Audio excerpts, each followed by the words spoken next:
Thank you so much for being here with us. This is the Social Equity Action Lab Global Health Series. This is our first ever episode, and so we're extremely excited. I'm here live in Bangalore, and I'm joined by Mr. K. Chandrasekhar, who is the founder and CEO of Forus Health. He began Forus to expand access to eye screening globally, especially in low resource areas where specialist care is often limited. Under his extensive leadership, Forus has now scaled to nearly 4,000 installations across 73 countries and has impacted more than 20 million people through the early detection of eye diseases like glaucoma and diabetic retinopathy. I'm so excited to learn from his experience and perspective on building and scaling these medical technologies. And so I'd love to just start off by asking you to share a bit about what was the actual problem in eye care that you first saw years ago that led you to launching this organization? I think we basically were inspired by this organization called Arvind Eye Hospital, and they were working on this problem of preventable blindness, what we call preventable blindness. This is people who have vision but kind of lose it over a period of time because of lack of treatment. Why it was happening? Because they were not aware that they were losing vision.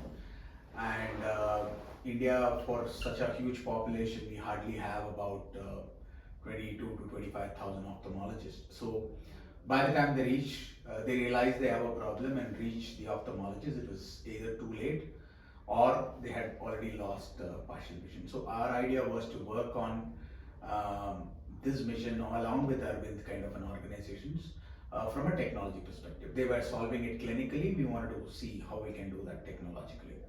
Okay. And early on, what is it that you realized about eye care in India that most people were missing? Because Arvind had existed for years, even before you had then launched Forus. What was it that Arvind was sort of limited in that you felt you had to launch this organization? No, I think, Arvind, LV Prasad, Shankar Netralaya, Shankara, those kind of organizations are working on intervention, and they are hospitals, they are eye care professionals. So people, they all of them, some way or the other, set up tertiary centers, and they also had vision centers around their tertiary centers, which acted as feeders. While it was possible to kind of put high-end equipment in the tertiary center, you also needed devices which can actually go to vision centers, to diabetic centers, to primary care centers, which will act as a feeder so that people who get screened and get identified with problems will go to an Arvind or LVP or Shankar Netralaya for treatment. So while the Arvinds and LV Prasads of the world were already optimizing and making the treatment part ready, right, we need to actually work on the screening part. And for the screening part, what was really required was a device, the last mile device, which was point of care, which was required, and that is what we went about building. And so you've now built this device. It's been, as I mentioned at the outset, launched across many different low resource settings. Who do you think, as of now, Forus is built for, and who is it not? Who is either not being reached, or for whom might the tool not be a good fit? No, I think it is once we have decided to get into ophthalmology, it is not like this is not a fit for somebody else. It is, so basically what we are doing is we are actually still producing state-of-the-art equipment, because that is what is being used globally. So it's not low resource settings. 50% of our revenues come from exports. Out of the 50%, more than 30% are developed countries. So, or even 35% will be developed countries. So only 15% outside India, we are looking at low resource countries, whereas our products are being used in the US, in Europe, in the Middle East. So the idea here is not, again, wanted to go back. Yeah. So the idea was that we didn't want to build medical devices, right? We wanted to play a role in avoidable blindness. And when we saw that the gap existed in medical devices, we went about making devices, right? Now, these medical devices are something which is not designed only for, let's say, low resource setting. It is also fitting in the clinics and vision centers and diabetic clinics and eye hospitals. So it was built in such a way that it will add value to these hospitals, but at the same time can be deployed because it is built very rugged and portable, connected to the cloud, now with AI. So we had a device, we had a platform, we had AI. So the idea was that while it can work as a standalone with a clinician, it can be put in a remote location for telemedicine or teleophthalmology or AI-based screening. So all of that is how we built. So it was actually built for the people to begin with, but implementation started to happen from retina specialists and ophthalmologists to begin with. And slowly we started to get down to diabetologists, endocrinologists, primary care, public health, and now to common man. So that's how we started to implement. But the credibility of this whole thing happens because ophthalmologists buy it. Right. So that's how we build credibility. And in the neonatal side, we actually make the most advanced product in the world. So it's not like these are products which are comparatively affordable. It's affordable, it is rugged, but it is also state of the art. Wow. So we have kind of combined all of that. And so you mentioned that you have had this journey where you began with the most expert specialists, but now you've actually reached all of the way down to the common man as well. So are the screening tools right now being used even autonomously in the absence of any physician or other trained specialist? Is it being used in malls and other sort of open venues where anyone might be able to access free or affordable eye screening?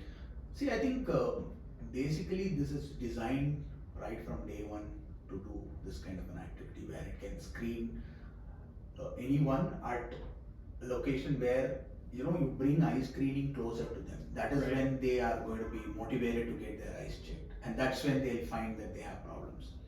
So this has been in action for a long time, right? But we have now started building platform which helps us to so this platform has almost done like 5 million transactions. So the platform enables us to put it in public health settings, one. Second, it is also the AI component has also helped us to do first level disease diagnosis before it goes to an ophthalmologist. So all of that is now seamlessly connected. The device itself has been designed that a technician who can be trained for a few hours can actually go and take pictures, right? So he only take pictures. The analysis still happens through AI and by the ophthalmologist. So that way, we are only segregating imaging and diagnosis. Right. So imaging is democratized, diagnosis still happens at the doctor level and treatment happens at the doctor level. So when we screen large number of people and identify people who require intervention and connect them to an eye hospital or eye doctor, that's where we are trying to play a role in solving the problem. Okay, and it sounds like the image gathering itself does still involve at least a trained technician. Is there a future where that itself also occurs autonomously? No, I think, end of the day, one critical thing in this whole thing is we should not trivialize healthcare. See, the goal is not to screen. The goal is that somebody who's identified with a problem goes for treatment. Why will that person go for treatment? Unless he clearly believes that he's got a problem, right? Now, if what was happening before was when he was realizing he was having a problem and he had access and affordability, he was going to an eye doctor. But there are a lot of people or a lot of diseases now which are happening without your knowledge, and it can quickly deteriorate to a vision threatening problem. So we are going to places where those crowds are, like diabetic patients, people above 40, all of those kind of crowd, and then are connecting them to the treatment ecosystem. Now, I think, this will actually evolve over a period of time. I would still say that an ophthalmologist telling the patient that he requires an intervention immediately is very critical today, because only then people will take that seriously. Right? I think the imaging can be done by anybody. The diagnosis still has to be done by AI combined with an ophthalmologist. And that's a good segue into my next area of interest, which is this gap or this transition from screening to actual intervention, which you've also been speaking about. At this stage, as you also mentioned, Forus has screened now millions and millions of people. What data do we have to show that these screenings are then being flagged and effectively converted into actual interventions that help improve lives? Right. So I think it's definitely the work in progress which we were always doing. In terms of newborns, it is almost, we can say with certainty that almost 90% of them would have gone for treatment, because most of the almost 99.9% of the screenings were happening either in an ICU, because these were preterm born. So there is a ophthalmologists who were associated. So intervention and closing of loop would have definitely happened, unless the parents decide not to do the next step, which is very rare, perhaps. Very rare. Sure. So that portion we have kind of taken care of. Now, when it comes to adults, right? Obviously, the screenings happens in multiple places. Right now, we also have screening happening at corporate houses. It's happening in clinics, eye hospitals, primary care, government institutions, home. I'm sure in the segment which is in the hospital definitely would have kind of done treatment. We are putting in mechanisms to kind of see how much of this loop is closing in other places where it is only screening, and then there is a gap between screening has happened to whether the patient went for treatment or not. So this is something which you're putting in a lot of process, because it involves multiple players, right? It involves the screening location, the patient himself, the eye hospital to whom he's connected, and if it's a government setting, the government district hospital. So a lot of them may be going, but may not be giving us that feedback. So we're trying to improve the feedback mechanism to see how much are we hitting, and then to see in case there is a slip between the cup and the lip, we need to kind of ensure that we reinforce a little more counseling to ensure that whoever is identified with a problem go for treatment. So, and on that note of trying to gather that feedback and actually assess how far has that loop evolved, have you been using large language models or other forms of AI-enabled chatbots to actually engage in that follow-up and see whether they've received the appropriate intervention? Yeah, I think these are things which we're starting to do. There are certain areas which we have already done. So it was earlier call center types, like we call them to understand what's going on. But now we are trying to put some agentic AI type of things to see. Slowly we are trying to build that so that we want to ensure that they are called and they actually kind of respond whether they have gone for treatment or not. So we'll have to also be very privy of the fact that since we're taking customer data, we have to be very sensitive about the data privacy and data protection. So we have to ensure that we don't miss out anything. At the same time, we also collect data. So we don't have to intrude, because they shouldn't also feel that we are intruding into their privacy, right? That's also important. And the good part of this is we are actually not soliciting any treatment. So we don't do treatment. So for us, the main goal is to understand whether they actually went for treatment or not, right? So we don't care where they went, but as long as they ensure that their vision is being safeguarded, that's what we're focusing. So we're building AI in combo with a couple of calls to ensure that we don't, we protect the data privacy, data protection part, at the same time ensure that we follow up with them on that. Okay, that's very helpful. And I want to shift a bit into understanding some of the lessons you've learned that may help many of our other colleagues based out of the US and in other areas as they also start engaging in global health innovation. One of the things that we're seeing now is AI and LLMs have really have been sort of the main discussion and talking point now. It seems like everyone is heavily focused on that. But it's also not obvious, especially to newer people in the space, how much of this is hype, how much of this will actually manifest as reality. So based on your experience very successfully having deployed AI in the vertical of eye care, what do you think many people who are building health AI in other domains are underestimating? What are they not appreciating that they should if they want to be successful? I would say, not be appropriate for me to comment what others are doing, but I'll explain what we are trying to do, right? I think the most important part is the problem. I think the problem is the most core of the whole thing, so that people are getting into avoidable blindness. Now, this is being solved using many things. So it is, you have devices, you have providers who provide screening at those locations. Then there could be AI, which will play a role. And then ultimately intervention happen at an ophthalmologist level and they are treated, right? So there is a complete chain. Now, we need to ensure that we actually get the complete chain right. Because you're only doing, let's say there could be companies which are doing only the AI part, they assume that, they could assume that if we do our jobs well, all this whole thing will fit in and it will work out. It may not work out because of the simple reason that this is a standalone, right? Unless it combines with the patient who's available for screening, it's end of the day, he is to accept that. Then there are point of care devices which are able to take these images or readings. Then there is a seamless connection of these data to, let's say, an AI engine along with the doctors. And then you identify people with problems, and those people with problems are going to these eye hospitals for treatment. So that actually is building a sustainable model.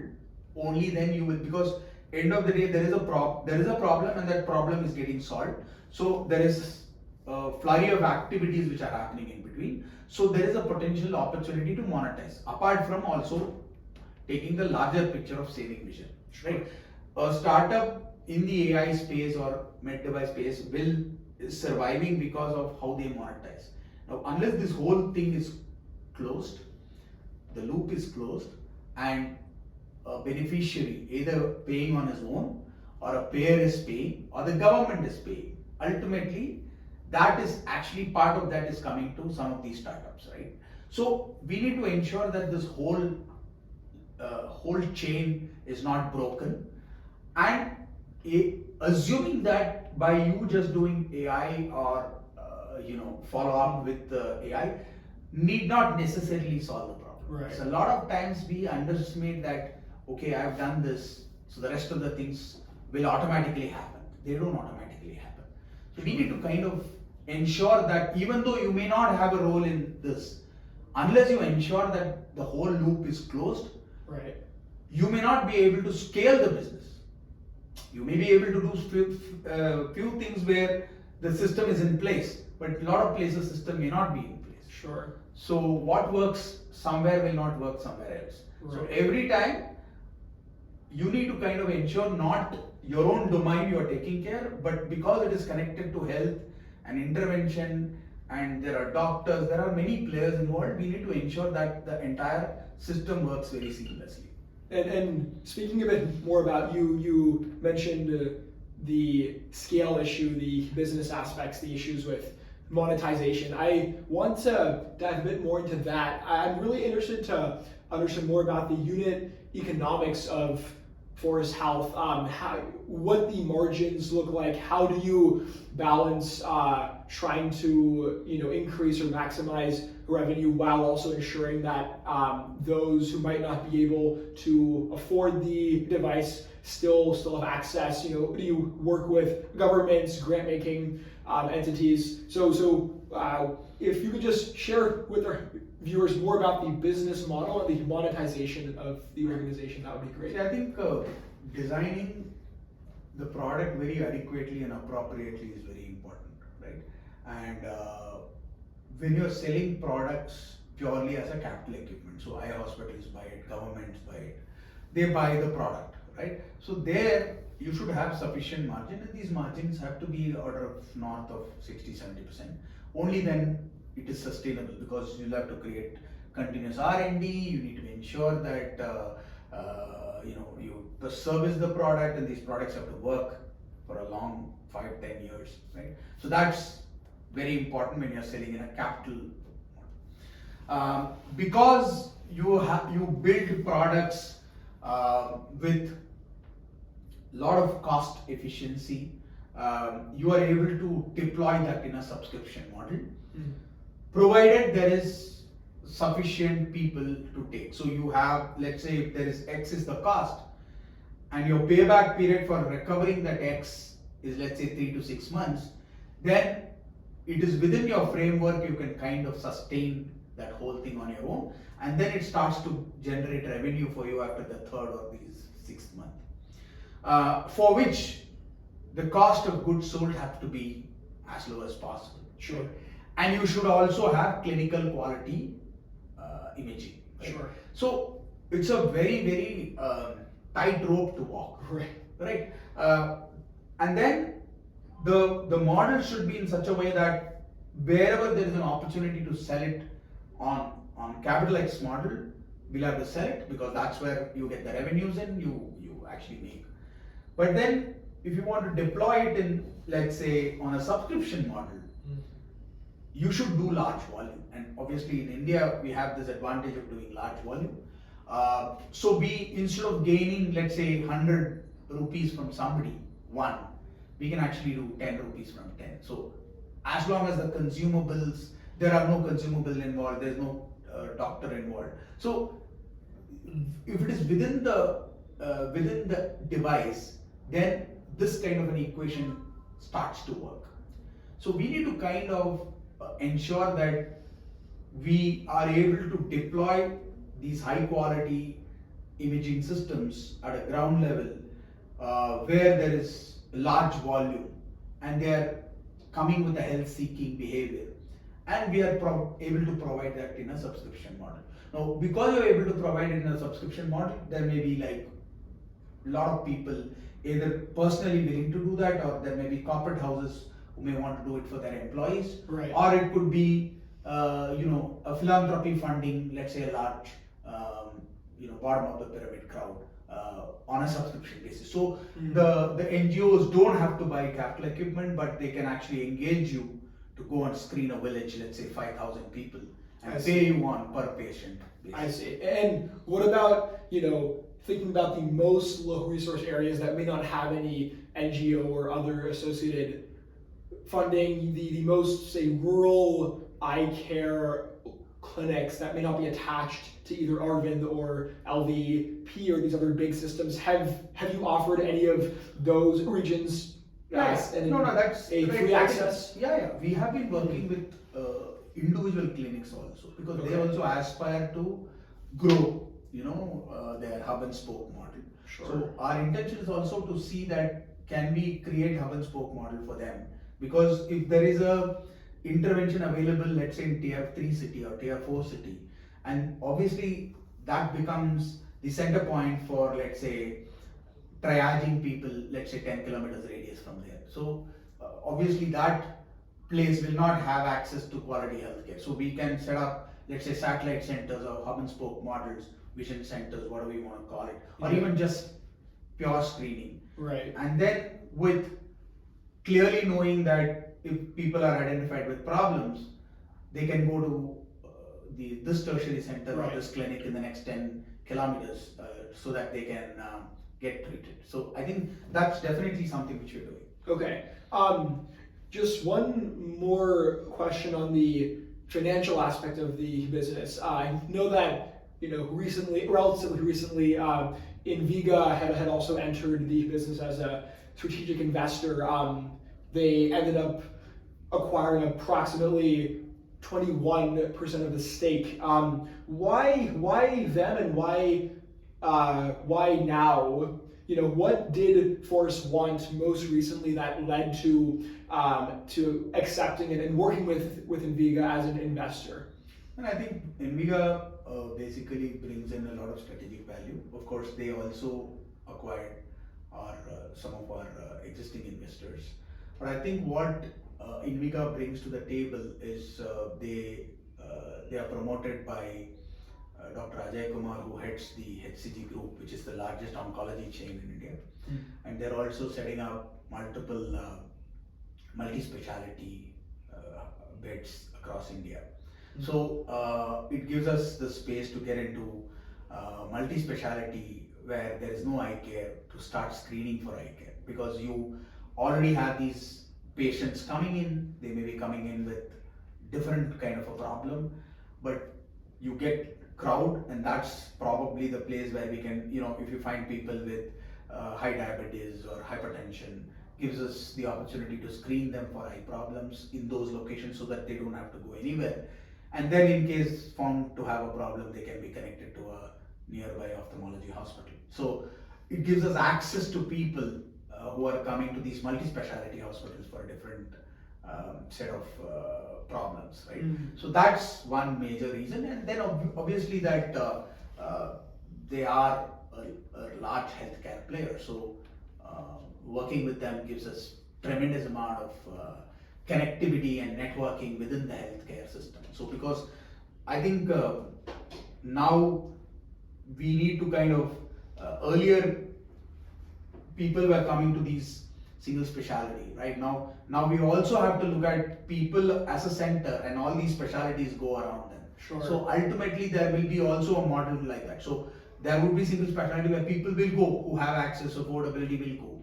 But then you keep people as the center, and then this screening for multi-speciality happens around them, so that whoever has got a problem are identified there, and then the person goes to treatment for some of these places. So I think this gives us access to something like that. It almost sounds as if you are sort of thinking very strategically about the evolution of health systems, where these systems shifting from maybe this old fee-for-service dominant model into a very person-centered care model, thinking about how all the specialties have to integrate around each individual, and then as a result thinking through which investors, which health systems, which hospitals in India might help you more rapidly reach that end state. Yeah.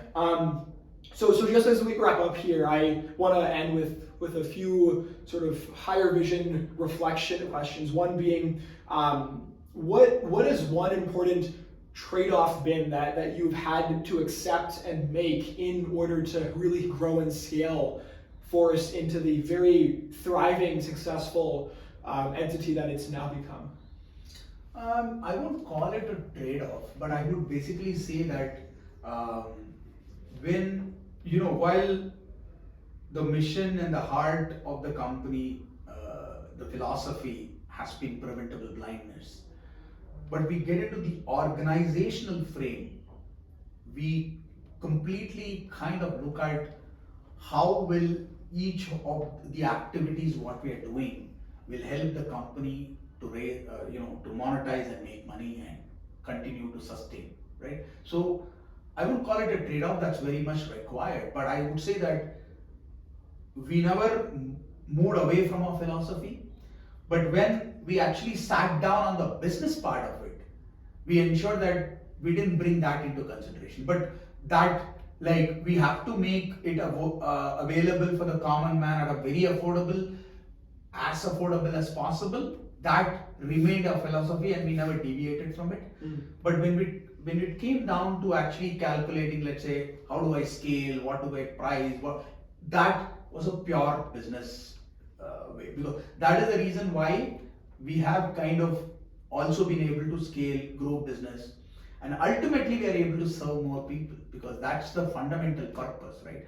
And it doesn't work if it is very grant based or philanthropy based. It has to be sustainable on its own, and as long as you are very clear that it is going to be affordable to a common man, I think we have to go behind that and work. So I would say working in the mix of both was very important, and we realized it quite early. So that was very helpful for us to kind of scale. And is it your belief then that an innovation of this magnitude simply cannot successfully scale in an NGO or a non-profit type model? Do you really believe that business is the only avenue to maximizing scale here? And if so, what are the roles of the NGOs and the other enterprises? I think their mindset is very different. Again, I don't run an NGO, so right from day one, our philosophy was to create a company, and the company requires so many skill sets. It's not just me, right? Like all of this has happened because of the team, and the team, we have 200 to 220 plus people. So all of them bring phenomenal competency, and each of that is very relevant for us to reach our goals. And each of them have their own aspirations. So we need to ensure that their aspirations are met at least, to ensure that they deliver what best they can, ultimately helping the common man, right? So I think from our point of view, it was very, very clear that we will run a for-profit organization, and that for-profit organization will scale by people, will scale by competency, will scale by the offerings, and we can't be just one product, two product company, right? We need to kind of come out with continuous products, platform, AI, deployment, so many things. We need people. So I think that mindset can happen only when you have you build a for-profit organization.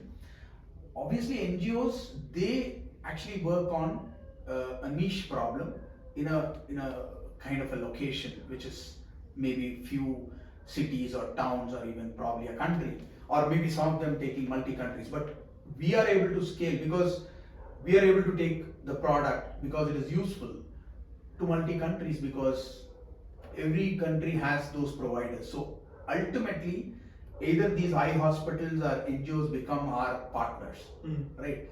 They are also required because they do the last mile of testing and clinical validation, but then we do helping them to scale, or do if they could afford only, let's say, 5 stations, we now make them 50 stations ready, right? So that, I would say, it's a complementary skill. But we were very clear right from day one that we will be a for-profit organization. Okay, excellent. Just have 2 final quick questions. One is, we spoke about how you are now using AI. You've really advanced the models. Just give our viewers a sense of what is the accuracy, the sensitivity, the other such metrics for the screenings as far as DR and glaucoma go. See, I think one thing we were very clear is that we are going to deploy this in extreme conditions, right? It's not just going to be deployed in eye hospitals. It's a very ideal condition.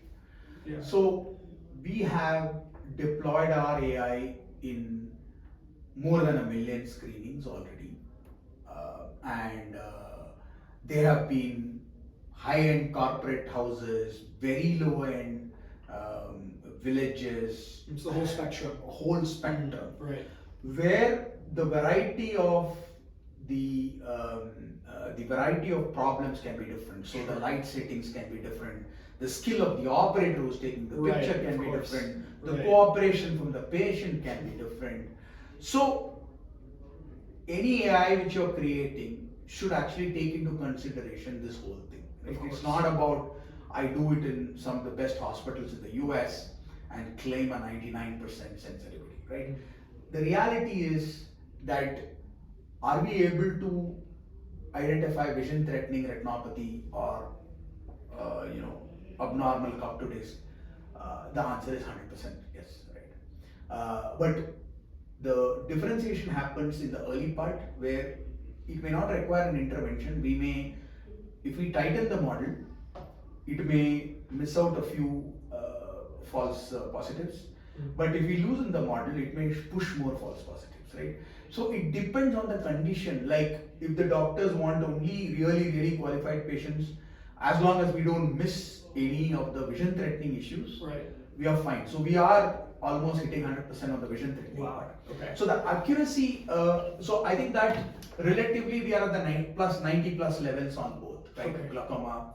But what we are also doing is we are not only doing DR glaucoma, ARMD, cataract and dry eye in the ocular side, but we have been working quite a bit on the what we call the oculomics, right? Using eye as a biomarker or retina as a biomarker to identify early warning signals of a cardiovascular or a neurological, Sure. Other health issues, other health hypertension and so forth. So we have been working on that because ultimate aim in our business model is already that we are already taking eye care to primary care. Right. So when you're taking it to primary care, we also don't want to just stop with ocular because the primary care physician can assist that in case he sees an early warning signal of, let's say, a cardiovascular risk, or we are predicting that this person may get a cardiovascular risk 5 to 7 years from now. So that is also an area which we are consistently working, and we are also validating as we go on the ground. So ultimately the dream is you go to a place without undilated eye, you take an image of your eye, you know all your potential ocular problems or what are not there. You also know what are the systemic oculomics problems which you are going to face, and then you take the next step. The general physician guides you to take the next step. So ultimately, it will help in a lot towards preventive health or health style changes rather than ultimately going through, let's say, a cardio treatment, a stent or a open heart surgery. Yeah. I see. Yeah, and I think that very nicely sort of dovetails off of this earlier note that you made around multi-specialty holistic medicine, trying to shift away from just individual screenings and really offer a holistic suite of actionable items that one may use.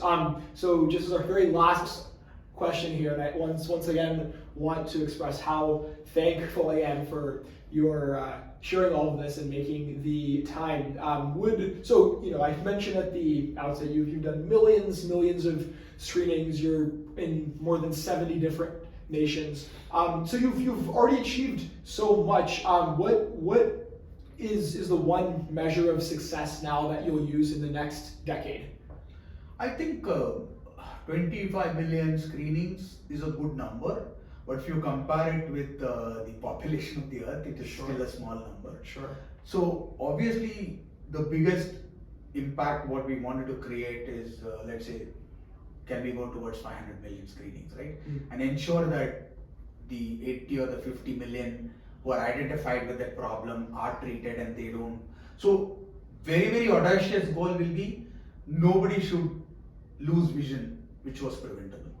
That is the fundamental audacious goal. But if I have to operate in the space very metrics driven, I'd probably say that can we go to 100, 200 million, 500 million screenings over the next 5 to 10 years. Ensure that cohort doesn't go blind. Excellent. Well, this has been excellent. Very, very inspiring. Thank you so much. Appreciate this a lot.